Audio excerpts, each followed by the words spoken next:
A big week looms for Davante Adams, no doubt a big fan of the insiders and stuff. We've talked about him plenty over the course of the past week or so, and that is all expected to ramp up over the course of the next 48 hours. By now, we know Davante Adams has informed the Raiders that he would prefer to be traded and that his number one destination, if he had his choice, is the New York Jets and his old friend Aaron Rodgers. They are for sure in it. Again, I would expect it to ramp up at the end of today's game, but they are not the only team in it. My understanding, guys, is the New Orleans Saints have actually been the most aggressive team in trying to get Adams from the Raiders. Of course, Derek Carr, his old friend, is their quarterback. There's been some other teams, the Steelers and Ravens among them. But this is an interesting factor here. And of course, you know this.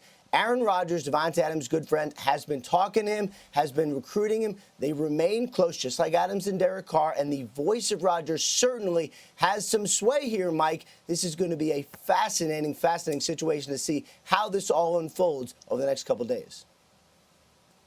And the Raiders acquired Davante Adams from the Packers for a first and a second-round pick. Now they're looking for a second-round pick and then some from any team that would be interested in acquiring him. So right now it doesn't seem as if there are a bunch of pressing offers that is expected to change here in the next couple of days. So we'll see what the price winds up being. But that's what the Raiders are looking at right now. Then there's the financial aspect of it. Adams due $13 million plus the rest of the way. The Jets, of all the interested teams, have the most cap space. They can slide him right in. Teams like the Saints and the Ravens would have to get creative to create some cap space. But I'll say this, Tom, as I throw it back to you, the Raiders don't want to eat any money. They would like to just say goodbye to Adams and his contract. Remember, he's got those balloon numbers in the next couple of years. So in all reality, this is the last year of Davante Adams' contract. And the fact that Davante Adams might have to restructure that contract to facilitate a trade is another factor in this, because in essence, that gives Davante Adams some level of veto power if the Raiders were to work out a trade with a team he didn't want to go to.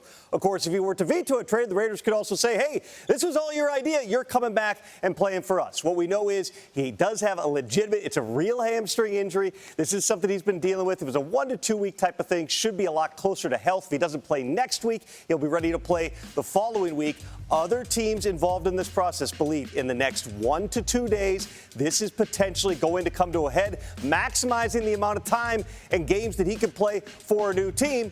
Though again, Davante Adams is who approached the Raiders about this trade. If they don't like the offers that they have, they are willing to wait.